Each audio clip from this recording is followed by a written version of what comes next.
All right, Mr. Jenkinson, blessing us again. How are you doing today? It's a good day. I moved some firewood around twice, one of them unnecessary, one of them inevitable. So welcome to the country, right? That's right. That's right. I have a cord of wood stacked in my garage that was dumped beside the garage. Of course it was.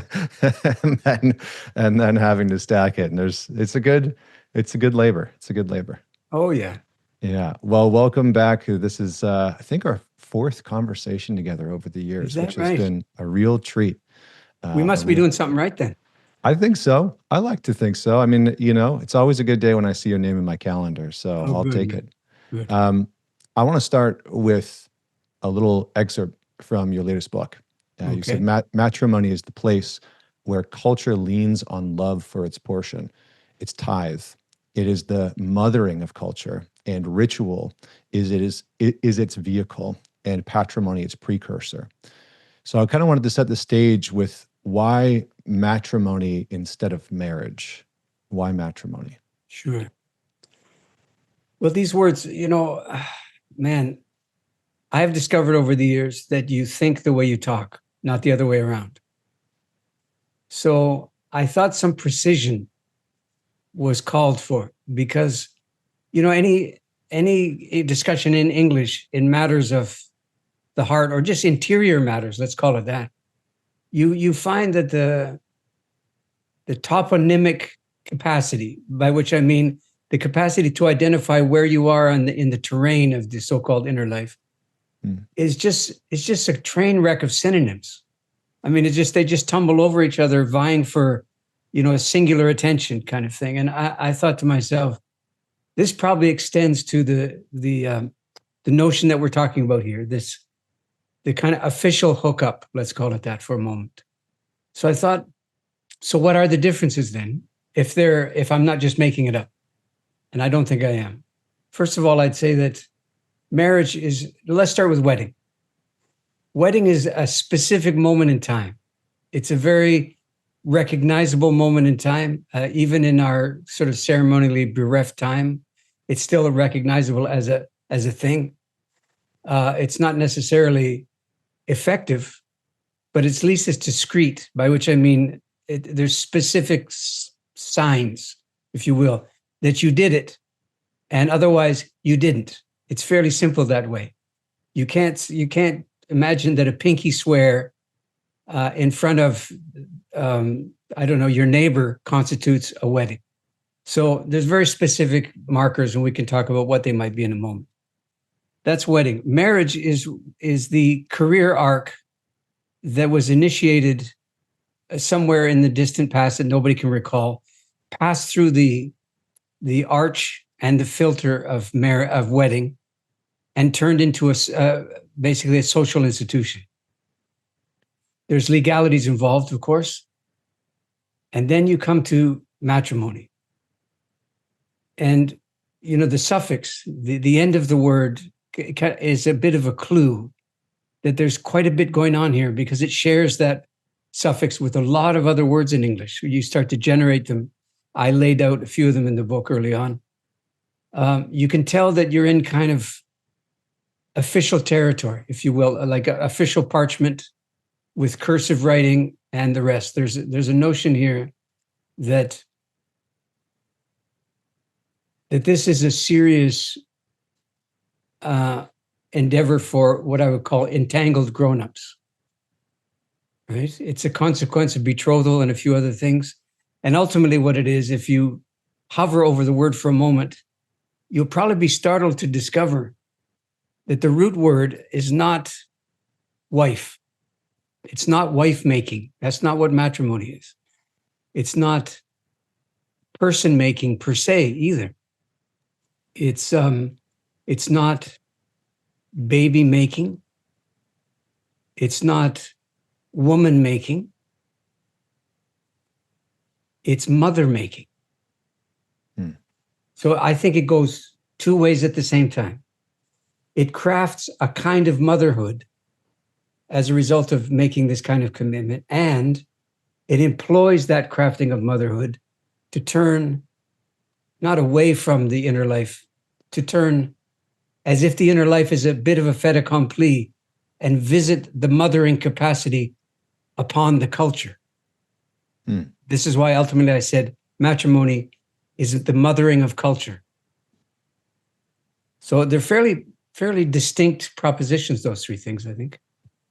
Yeah, can you say a little bit more about the mothering of culture? Because how I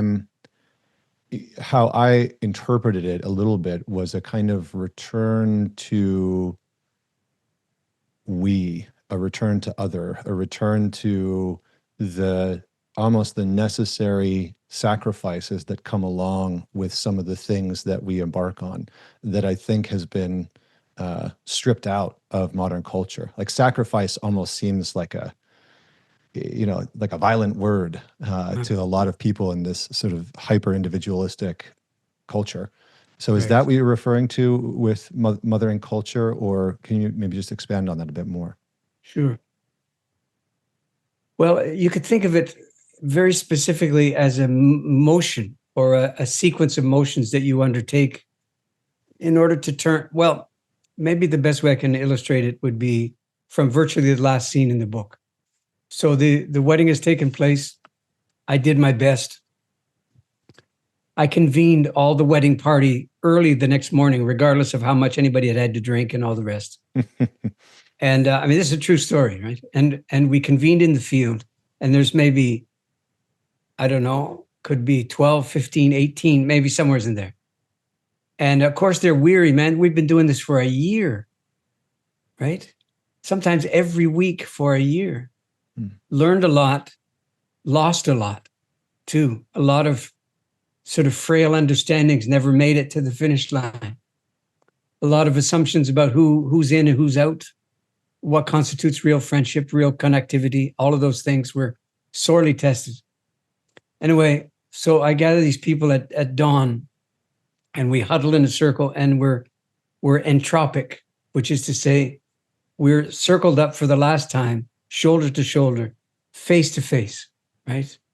And you feel that kind of unarguable solidarity when you're positioned that way.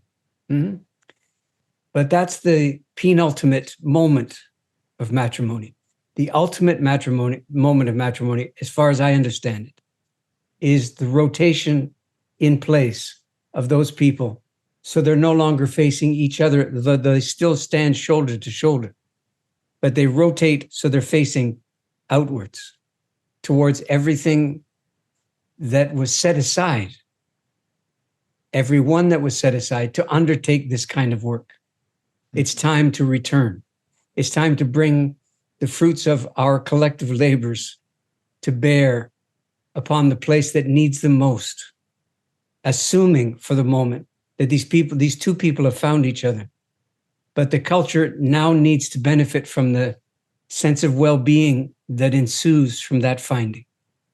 That essentially is what I mean by the mothering of culture. It doesn't really mean the creation of culture nearly as much as it means the sustenance and custodial responsibilities that accrue to the nurturing, the maintaining, the stimulating of culture. And I can't think of a time during the course of my life when that would be more called for than these very days. What's the reason for that? Well, first of all, at 71 years of age, I've seen a few things. I've seen some ebbs and flows, some comes and goes. I thought matters of the heart deserved the same kind of sort of cultural critique treatment that I'd given death with Daiwa, that I'd given aging and elderhood with Come of Age and a few other books. And I don't think I was wrong. I think the instinct was on the money. Timely, I don't know, but called for, I do. Yeah, I agree with that. Switching gears a little bit, but not necessarily too much. Would you say that the institution or that the intention of marriage is decaying? not necessarily Decaying? dying, decaying. Yeah. Well, I would have to say whose intention, really, because marriage in and of itself is a kind of flower on the trunk of intention, isn't it? There's lots of intentions that crowd around it, that boss it around, you could say. In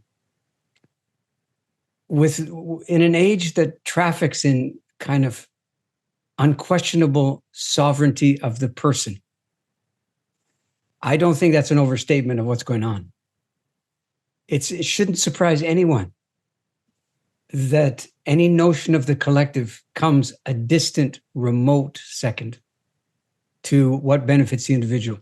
I'm just finishing a record now with Gregory Hoskins, the part of the Nights of Grief and Mystery enterprise that we don't seem to find a way to stop.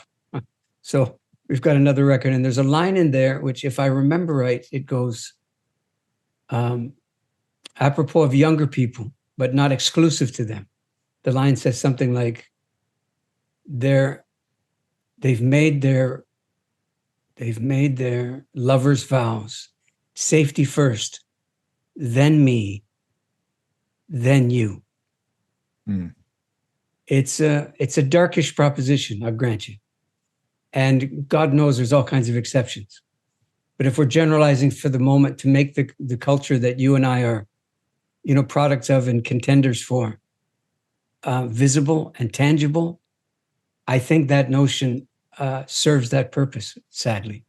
Yeah, I think it kind of ties back into what we were talking about before, what I was sort of pointing to, at least, that sacrifice for another, that nourishing them, nurturing them, prioritizing them, sometimes even above or ahead ourselves, has kind of been it's been sort of discredited and seen as a kind of like virus, or a kind of like parasitic action, that you need to try and rid yourself of. And I understand it. I get it to a certain degree, because, there are many people that are living for others without a sense of self, or without a prioritization of the self, and that can be harmful as well. But I do think that one of the things that stood out to me is, as I was reading your book, it was kind of this call back to infusing relationship with a communal nourishment that maybe has been missing. And sometimes that nourishment, it's like, it's not always what we think we need or want, but it's necessary. And I think that's pretty important. So how much would you say that, because in the book you kind of talk about the collapse of ceremony, that public and private rituals are failing in our culture. And I'm curious as to how that plays a part in the sort of diminishment of marriage or matrimony, or just relationships in general, because it doesn't seem to be commonplace anymore. Okay. It's a good question. Well, I'll start with the notion of extremes of feeling. Okay.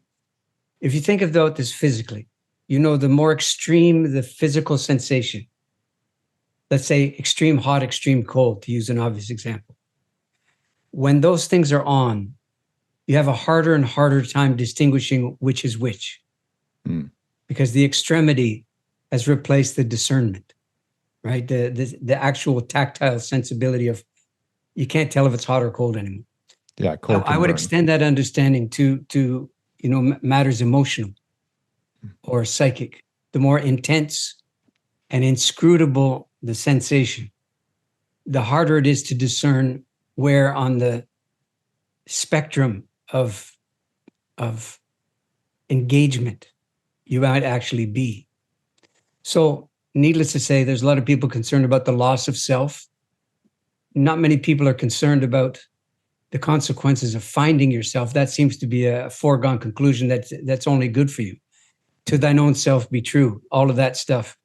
I mean, this is worthy of another book, frankly, the notion that if you're true to yourself, by definition, better outcomes are at hand. As if the self is some kind of magic bullet of probity and wisdom and high-end living and all the rest. I'm not persuaded about that for a second.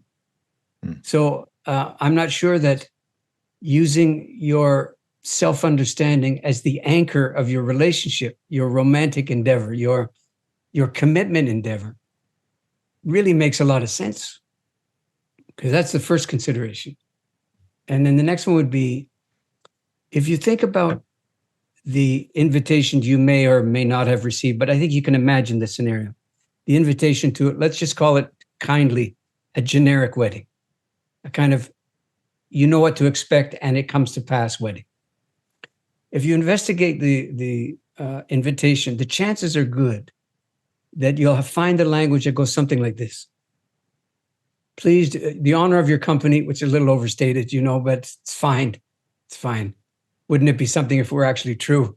But anyway, the honor of your company is requested at the celebration of the love of so-and-so and so-and-so. Celebration of love. Jenkinson, don't tell me you're going to be troubled by a celebration of love. Yes, I am. Yes, I am. Here's why. Okay. It's not to say that we couldn't use more celebrations of love. It is to say a celebration of love is not a precursor to matrimony. Boom. Okay. They're not synonyms, not by a long shot. Here's why. When you invite people to a celebration of love, and you're one of the two culprits, or the two marzipan figures, or the two betrothed, okay? You know in your heart that you're inviting people to attend something that has already taken place. You're not waiting to see what happens. Surely not. That's the whole point of wringing out the doubts, isn't it? Wringing out the uncertainties, trying everything on to size, getting a kind of bespoke relationship going. And isn't that the whole rationale that you got to try it on before you buy it and so forth and so on?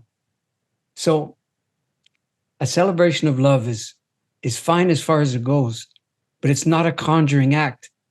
It's an act of visiting an imprimatur upon something that already exists. A ceremony, by definition, is a conjuring event. A ceremony is trafficking with, entanglement with the gods, with the other world, with the happenstance prospect of life, with the rest of the story that you would never have let in on your own devices. Think about the invitation that's used to be extended by law, I believe, in many jurisdictions, where the celebrant says something in the order of, they drop out of being a celebrant immediately and become something much closer to a spirit lawyer of the event when they say, if anyone here knows any reason that things should not come to pass, speak now, forever hold your peace. Everybody knows the line. When it actually comes up, if it comes up anymore. But when it does, it's an occasion for what? Do people really sit there in the pews and go, oh my God, they got something there. Does anybody step forward, stand up? What is this moment actually for? It's theatrical now. This is what's come to pass. And by theater, it's performance. And by performance, the outcome is already given. It's already understood. You know this is a moment for somebody in a wiseacre in the back in the peanut galleries making some kind of crack, and then the kind of relief is palpable and chuckling, and you just move on. Yeah. Because you're headed somewhere and everybody knows where you're going. In a ritual, we may know what our intention is, but the doors are open wide, and the rest of the story can find its way in, and you're not the boss. And it's, God help us, that's what the invitation should be. Or your equivalent thereof, let's say. So there's not a lot of room for the other to actually contribute and participate in the so-called ritual of marriage, right? Because I think what I hear you saying, which I think is so valuable, is that in a real ritual, it's not this preordained sequence of events that's going to happen. There's a whole slew of, I don't know, like you're in communion with the unknown in a way, and the unknown might be other people contributing to the relationship or the marriage, saying, here's what I'm concerned about. But that's not what the sort of ceremony of marriage has turned into. It's sort of like a preordained sequence of the things or events that we go through. It's all of that, for sure. And I mean, let's ask ourselves, why would people do that to themselves? Does that sound, when you describe it the way we're describing it now, does it sound like, is it worth the trouble? Is it worth the friggin' expense? Is it worth the migraines? Is it worth the family, trouble and so on? And is it only to have everybody sort of high five you on the way down the aisle? Is that like? Well, the high fives feel pretty good, Stephen. Nothing happens, man. This is what I'm saying. Nothing happens. Look, the etymology of the word ritual tells you a lot, okay? The RIT root of the word is there in our word rhythm, in rhyme, in arithmetic. The old order meaning of the word ritual is something in the order of you are tracking the ways of the other world in this one. That's what ritual is. You're not corralling them. You're not containing and drawing down from them necessarily. You're courting them. And courtship should be the first order of the day in this thing we're talking about. But courtship doesn't mean you invite 100 people and then you oblige them to sit in silence, all facing the same direction, with no part to play, but the sort of the Greek chorus of clap when necessary, laugh when advisable, get up and walk out and attend the proceedings thereafter. There's not much at stake there. There's not much that could go otherwise. There's not much that indicates really that we believe that this weather pattern, this storm front called deep, deep affinity and affection for another person can somehow stand the test of one half hour of serious discernment in front of other people who should actually be witnesses, not an audience, just to take one, element. Mm-hmm. Mm-hmm. I think we're going to touch on the witnessing aspect of it, but I want to, so when you said, I want to touch on two pieces. You said it should bring us into contact or something along those lines with the other world, the otherworldly. Are you referring to the animate, the unconscious, the sacred? What are you referring to there, or just the mystery? Well, those are not all the same things, but yes to all of them, certainly. And why? It's not to play 52 pickup. It's not, let's see what happens. It's not dangersome in that way. It's radically inclusive, you see. Because obviously the proposal I'm making is resting on the following assumption or presumed deal, and it goes like this. Left to your own devices, do most of us not discover that the sheer intensity of our feelings for another person undergo some significant renovation over time? Do we not find this out? And is it not, when that does occur, is it not a matter of some considerable letdown or worse when things don't resemble 5 years down the road what they did on the day of? And how could they? And why should they? And what's the passage of 5 years for? But to deepen and radicalize and challenge to its fundament our understanding of what it means to be together, the dynamics of which were born in our adolescence or in our childhood, not in our time of, grown-up discernment. That's not where our take of love comes from. So yes, there's a lot at stake, children or not. Okay, there's a lot at stake culturally. That's absolutely true. There's a lot at stake in terms of your standing inside yourself, your self-understanding, your you're okay. You know, there were many cultures, most of them are in abeyance now, but there are many cultures who insisted and provisioned people to appear differently from at the moment of matrimony and beyond. They literally looked different. They certainly dressed differently. The dress were all signs, weren't they?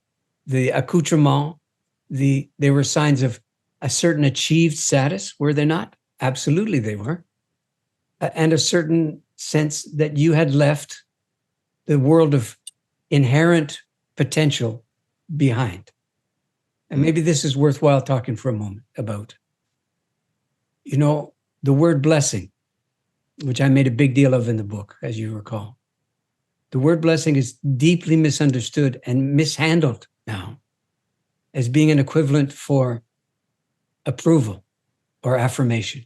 When you ask someone's blessing, apparently that's what you're after. You're after for them to say yes to you pretty unqualifiedly. The actual word comes to us from Anglo-Saxon, and it's virtually the same sounding word as the verb to bloody. Okay, that's where it comes from. To bless is to bloody. First of all, you mentioned animism and a few other things a few moments ago. You can feel it in the etymology of that word. You can feel that if blessing is to bloody, then it sounds kind of violent. Is it violent? Not necessarily. So what's the blood part? What's the spilling of blood thing signal? My best understanding is it signals that the willingness to engage matrimony is the willingness to forego all the other possibilities in principle that may or may not have laid there before you in your lifeline, in your heart's line, and the rest. Forsake them for what purpose or to what end? In order to say yes to this no longer possible something, this actual something called this deal with another person, right? Now, does that sound a lot like a recipe for, oh God, I'm blanking on the technical word here. Single partnership. What's the word I need? Monogamy. Thanks very much. Uh-huh. Yeah. Is this a pitch for monogamy? Not really. But I'm absolutely persuaded of the notion that when you stand up there, you're not promising anything. You're not saying, well, thanks for mentioning all these things that you're asking me to sign on for. And I've thought about them myself quite a bit. And, as it strikes me today, with the big deal that's been made of all of this stuff, it seems to me kind of unrealistic for me to just categorically say across the board that I'm going to do all of that gear and the rest. I'd like to try. If we can settle for a sort of a kind of pinky swear between us that I'll absolutely do my best. I believe that. And I mean to do that, and let's see. Can you imagine somebody responding to the celebrant in those terms? I mean, what would be the response in the hall, right? It sounds like somebody's at least halfway out, doesn't it? Yeah. Of course it does. Well, that's the nature of promises. And that's why they're not called promises. Promises are basically, you mean to do your best. Let's see what happens. In other words, with a promise, you need the future. With a vow, which is a different feeling sound to the word, isn't it? We use that word very rarely in Anglo-North America, exceedingly rarely. I think we have a feeling that it's kind of volatile, kind of radioactive to make vows. Well, I don't know about that, but I know that it's conjuring. That's what the word vow means. When you make a vow, you're not talking about the future. You're talking about now. And we still get it right in that hackneyed phrase that the celebrant says when they say, not will you, not can you, not should you or shall you. They say, do you? And the present tense arrests you, I think. And that's a remnant from the old order matrimony that I was trying to reimagine and recreate in the book. And the notion comes from ritual. Do you make true and make so now this thing? And by doing so, you are officially relinquishing your claim in principle to every other possible arrangement, advocacy, sensibility, partnership, of course, and a good host of other things. So that's the bloodying, you see. That something has to end for this thing to get underway. Something has to be over. And you have to sign off on its being over. And that's why people look different and were treated differently, because they'd gone through a kind of tempering fire in this ritual. And they had, quote, lost a lot in principle, unquote. It's a powerful thing when you think about it that way. Mm-hmm. Mm-hmm. Yeah, there's something to the ritual and the act of being deeply aware of everything. I don't know if you would say stand to lose, but I like the way you're framing it, of all the possibilities that you are saying no to in that moment.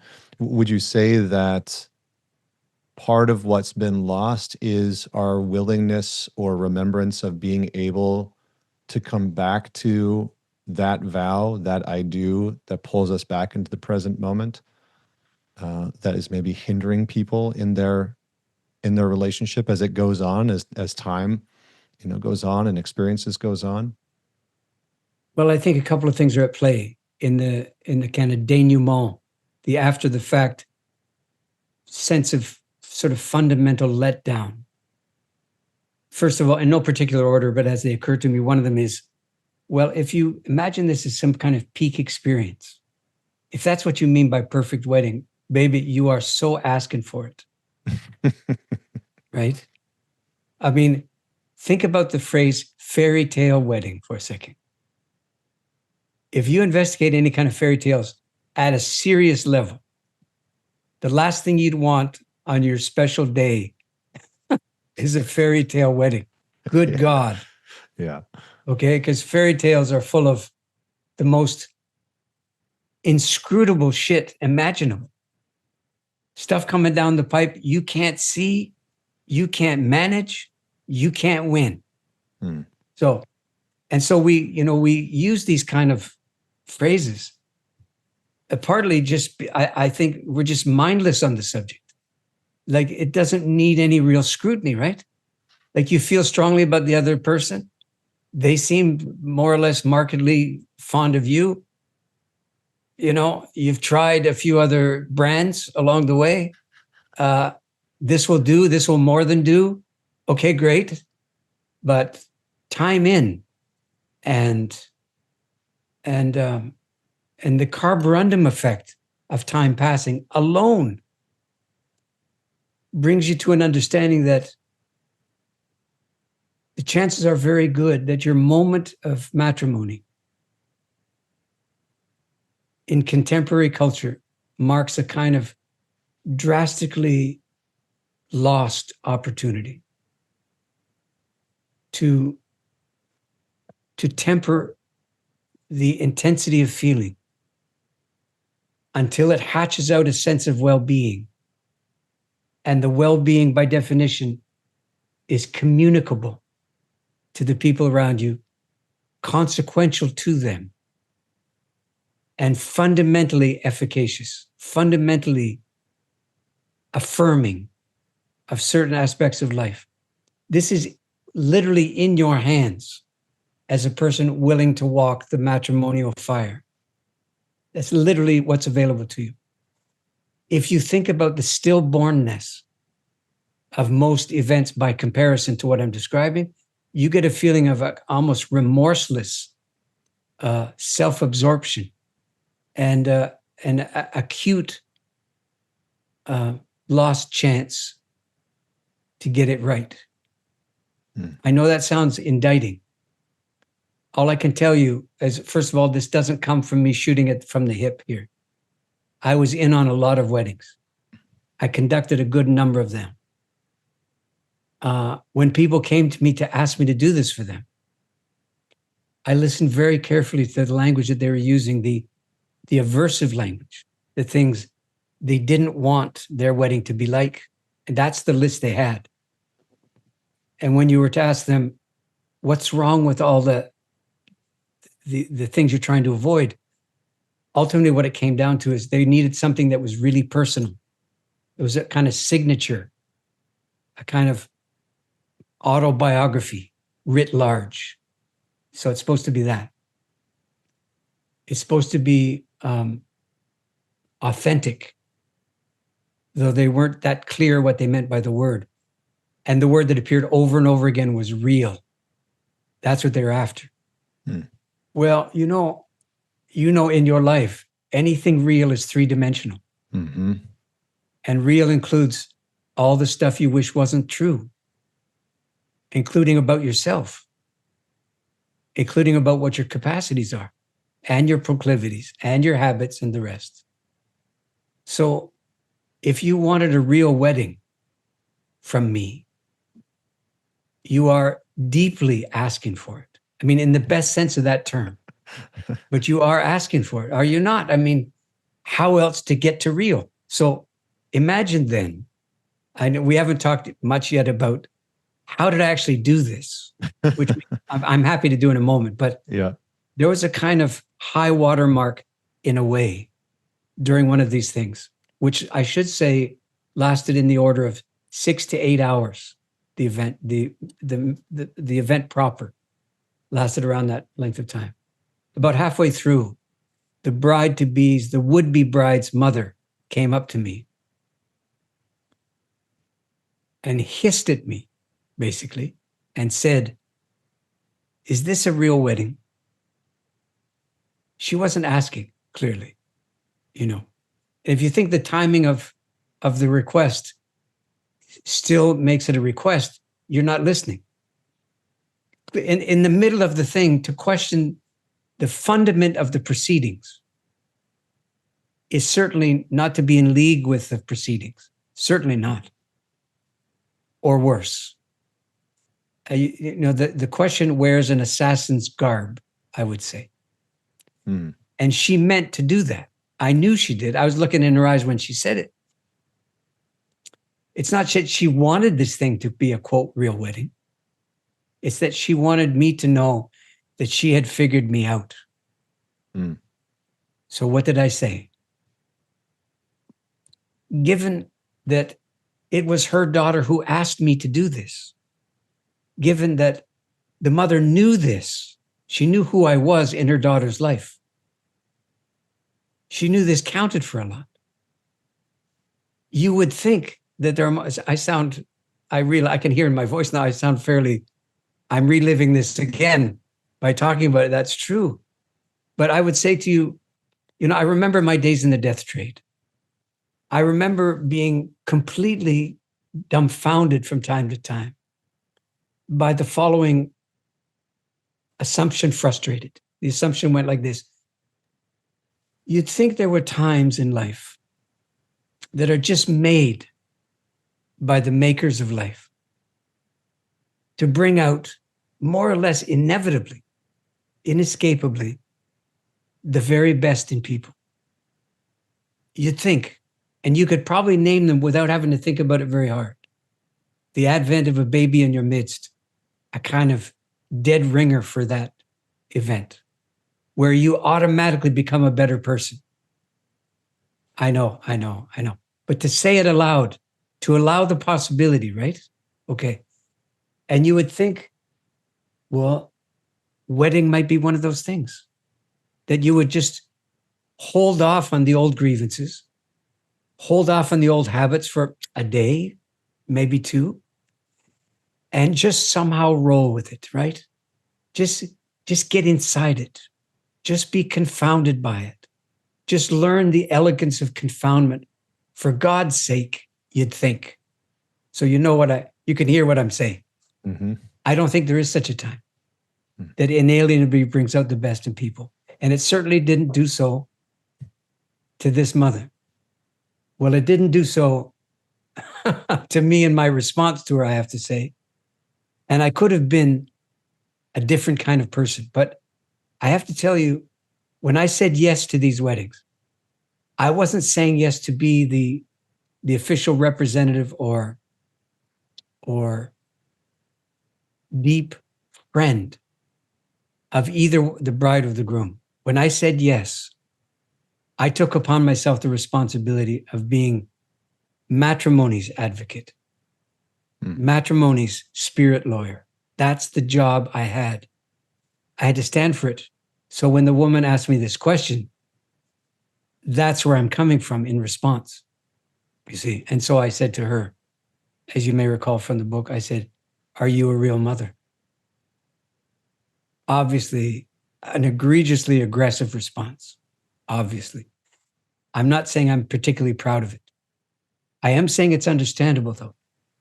I am saying, given what was at stake and what was at hand, it's an understandable response. I'm saying to her, do you honestly think that the range of psychic, emotional, spiritual motherhood in this moment calls upon you to challenge fundamentally the veracity of what we're up to?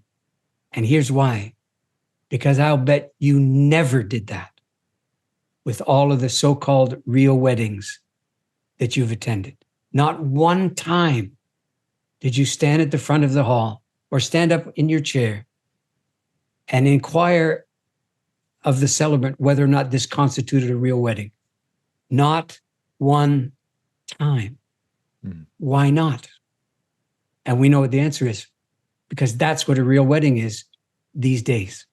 A 15-minute foregone conclusion, heavily rehearsed, no doors wide open, no other world particularly invited or courted or fed, and we all know where we are.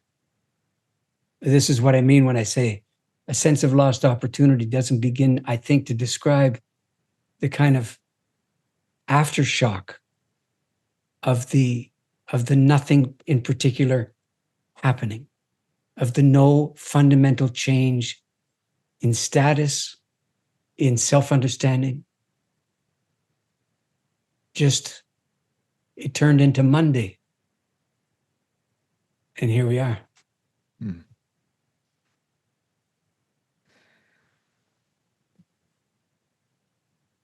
I have lots of images of the weddings that I've been to and how my own marriage has unfolded over time. I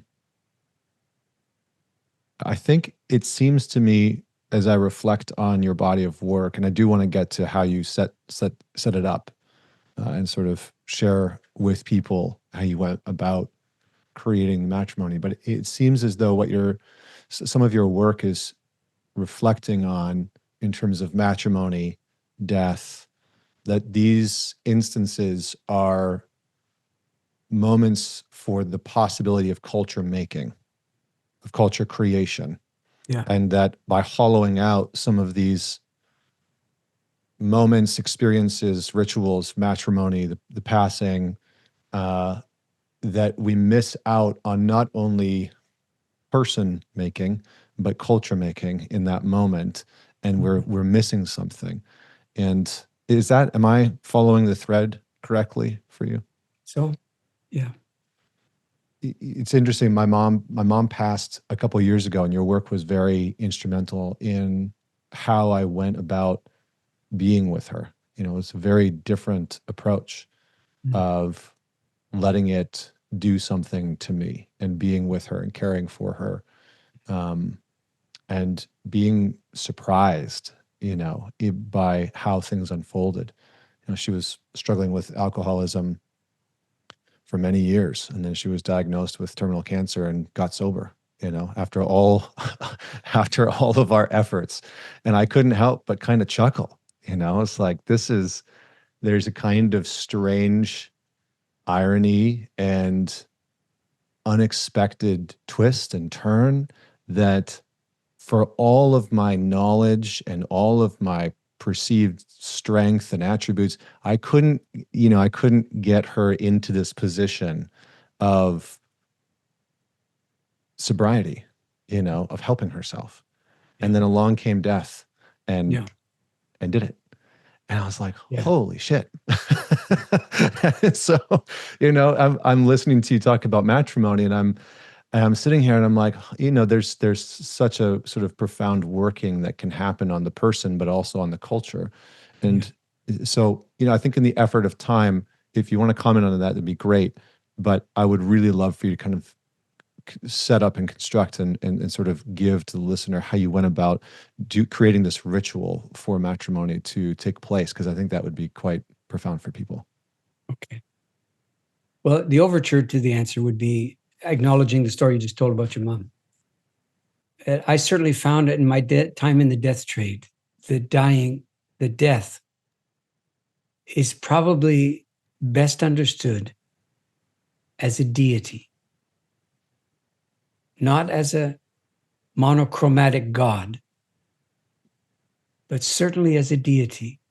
Whether that makes it a lesser holy, I don't know. Yeah, I don't know the gradations, but I'm certainly saying that I knew when death was in the house, it wasn't a haunt. It wasn't a horror movie.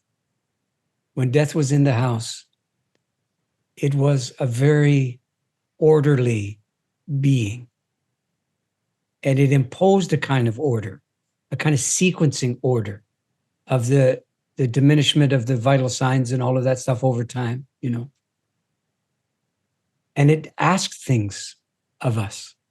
I'm not sure that it did things to us, because we did have the choice of refusing to do the things it was asking. Mm-hmm. And very often we did. Well, I didn't. I was pretty well honed by then. But certainly the people I was working with, families included, sometimes went out of their way to thwart the ordination of dying. Be strong, all of this stuff, all of the cheerleading stuff. I don't need to go into it. So it's tragic, you see. Dying is not tragic. Dying is sad. And it's a lot of other things too. Sometimes it's relieving. But it's not tragic. Tragic is a sense that something fundamentally is happening which does not belong and transgresses utterly the natural order by which our lives are most sanely lived. Okay? I'm attributing much of that notion to matrimony as well. I'm saying that matrimony is a deity. And because it is, the first order of business is to learn its ways, not to vote on it. I mean, we vote on it way too prematurely.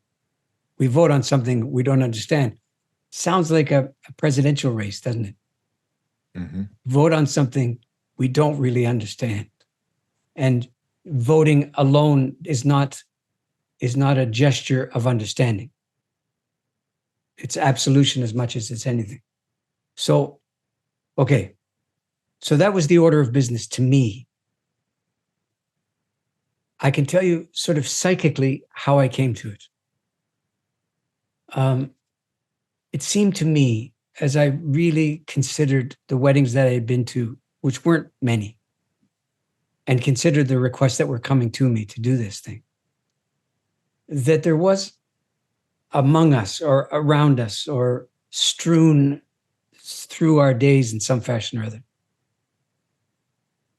broken little shards, I call them. These shards are discrete, recognizable, but generally speaking, storyless components, which we don't know their origin, with the origin of which we do not know, and we go along with them. Let's pull something out of the air. Throwing confetti or rice, to the extent that it's even allowed anymore usually it isn't.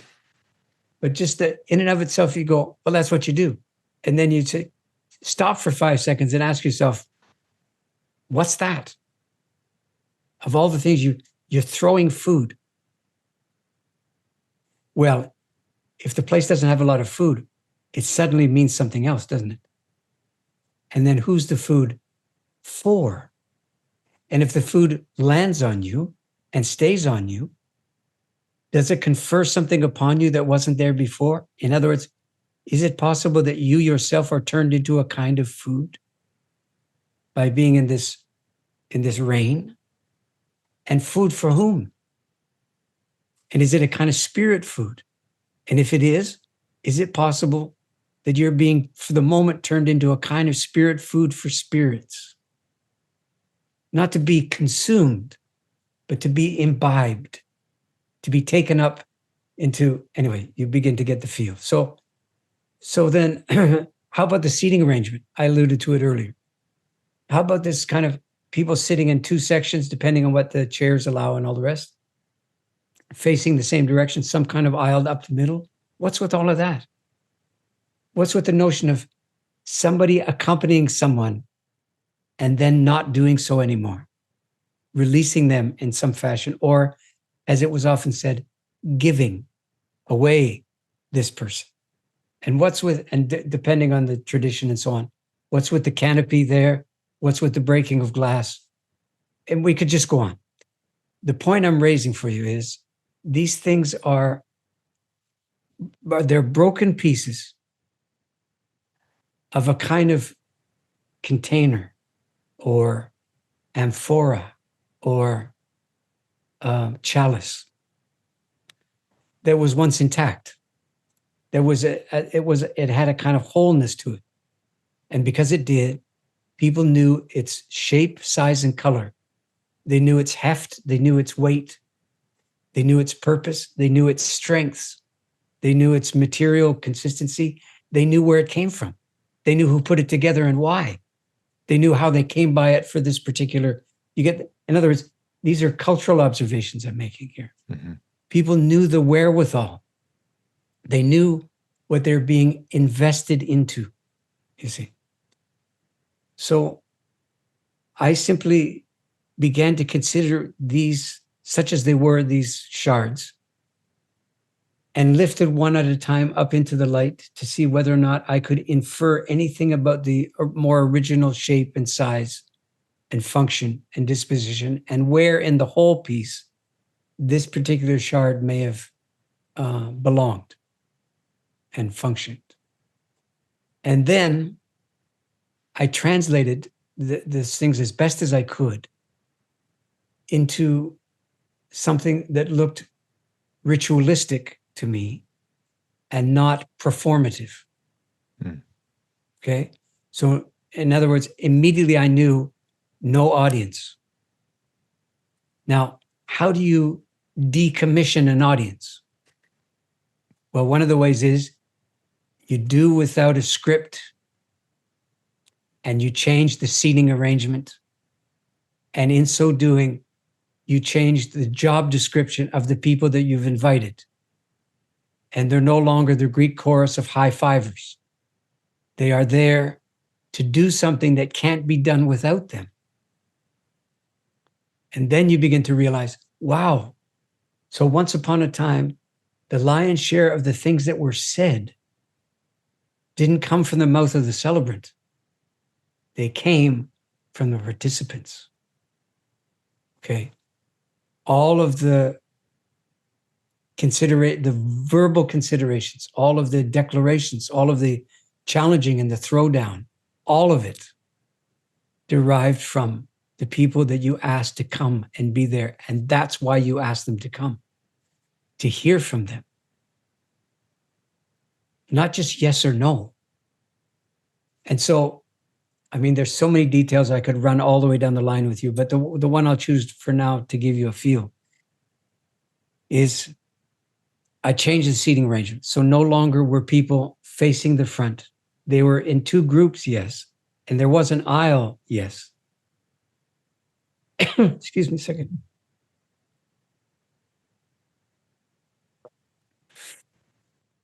But the aisle was no longer no man's land. It was no longer some route to pass through, to be done with. I turned it into something that I would call holy ground instead. I turned the aisle into the place of the transaction. I turned the aisle into the altar. So it was no longer at the front of the room. It was right down the middle of the room. Mm. And then I changed the seating arrangement. So instead of facing forward, where nobody could see nobody except the back of their heads, I had them face each other. And man, if you don't think that introduces volatility, it's because you ain't seen it happen. I promise you it does. And it did. So these people are grouped, generally speaking, into affinity groups, right? Or affiliation groups, or sort of biochemistry affiliation groups. So friends of the bride, friends of the groom, or family of the bride, family, basically. And then people who are not sure what they are get to choose, let's say one side or the other. And I had them face each other. And after a tremendous amount of orientation and prompting, at some point I had to turn it over to them. I had to stop talking, you see, which, as you can tell, not the easiest thing for me to do, because I literally had to hand it over. And then it was really God help us all land now. And here, one little detail, because obviously I could go on and on and on like this. One detail is, remember the gift? That's one of the things I didn't mention in the sort of the material aspects of the thing. What's with the gift anyway? Well, the gift was always for the young people. Was it really? I didn't think so. I had a pretty good idea what the origin of that bringing a gift to a matrimonial event was for. And it wasn't to get these people started with new blenders. I thought it was something else. And so what I come up with was the transaction here is informed by something I came to call the sacraments of trade. Okay? We don't have time for me to go into vast detail about what I mean by the phrase, but I think you can intuitively get a feel that there is a kind of back and forth to it. Yep. And there is a kind of obtaining and parting with. Yep. And there's a kind of spirit that governs the enterprise. Yep. And it's not commerce, is it? Nope. Why isn't it commerce? Because you're not here to see how much you can get for how little you have to part with. That's the spirit of commerce. The sacraments of trade basically go in the other direction. Sacraments of trade, oh man, how can I do this in 20 seconds? Well, it goes like this. In a sacramental trade environment, the partners are partners to an understanding where their ancestry is being fetid by the transaction. So they have a fundamental responsibility to uphold their family lines, the nobility of their lines, the nobility of their home culture, while they're interacting with the same people doing the same kind of things from another culture, right? Because they had to replenish the bloodlines in the old days because you couldn't marry too close, obviously. So this transaction was, the stipulation was that the world is a better place on the back end of it, on the back end of the transaction. And one of the ways to do that is you see to it that the nobility that's inherent in the items themselves, the items of the trade, the kind of material nobility is preserved, recognized, and rewarded and paid for accordingly. And that happens going back and forth, you see. That's the kind of dynamo, if you will, of this, what I call the sacraments of trade. I'm certain that that's the origin of the understanding of what you were doing when you were parting with a young person from your midst for the sake of the genetics and other reasons for the other side, and them welcoming that person from among you and signaling to you that they understand how much you're parting with. So there's a meta language, you see, of mutual acknowledgement and respect and recognition. And that meta language is manifest in the gift giving. So when people brought gifts to these events that I did, they never gave them to the bride or to the groom. What they did was they made pronouncements about their take on the young person in their midst. They made pronouncements about the young person on the other side. And the gift they gave was a petition to ask the people on the other side of the aisle, the other side of the holy ground, to part with something precious to them. This was an acknowledgement that you knew that this is what you're asking. And your willingness to part with the gift, times as many guests as there were, was a kind of replaying out in dramatic terms of the kind of emotional transaction that was going on between the two tribes through the agency of the two young people, relatively speaking, young people marrying. That's a very truncated, version to give you a feel for it, but you could hear in it how I had to reconsider every detail and ask it to earn its keep and wonder about its legitimacy and wonder about its sort of cultural place once upon a time. And in so doing, I instituted something I ended up calling old order matrimony. Which is not, I don't pretend for a moment that it comes from a very specific place, that it only comes from that place. What I'm suggesting is I figure that old matrimonial work across many cultures would be recognizable in the event that I put on. It would be recognizable to those people, not the details of it, but something about the overarching conviction and movement and willingness to engage matrimony as a deity would have been recognizable to people who were doing their equivalent of that, though materially in a much different way. Of course, cultures being what they are, they transact these things, much differently from place to place, but mysteriously recognizable to each other even so. Yeah. It's almost, it sounds like taking the sort of hollow gestures of the throwing of the rice or the confetti, the walking down the aisle, and reinfusing it with the meaning, the symbolism that it forever has held, reinfusing it with substance, something meaningful. Yes. One of the things I wondered about, and I think I put it in writing in the book, was this. Am I inventing something here? Or am I remembering something? I think it's the second one. I'm not saying I'm remembering something I actually lived at some younger point in my life or in some other life. I'm not saying that. I'm not being that esoteric. I'm suggesting that it is available to us, a kind of cultural lineage in its subtleties is available to us even if we're malingering non-practitioners of it. And I somehow signaled a willingness to be on the receiving end of a kind of through line, matrimonial through line. And somehow I began to assemble these kind of non-personal cultural memories. And I assembled them. And then I chronicled the assembly. And that's what it turned into. Yeah. Yeah. It reminds me of, what was his name?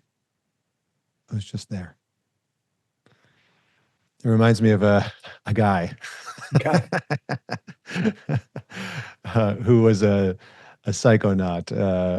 He took lots of DMT and stuff like that, and psilocybin, and Terrence McKenna. There we go. Oh, yeah. Terrence McKenna. and he said we're on the age of having things be unrecognizable, and what we need is a type of archaic revival, and to sort of reinstitute these things, these rituals and ceremonies and institutions that we've had that we've kind of strip mined out of meaning and substance and symbolism, and to revive them.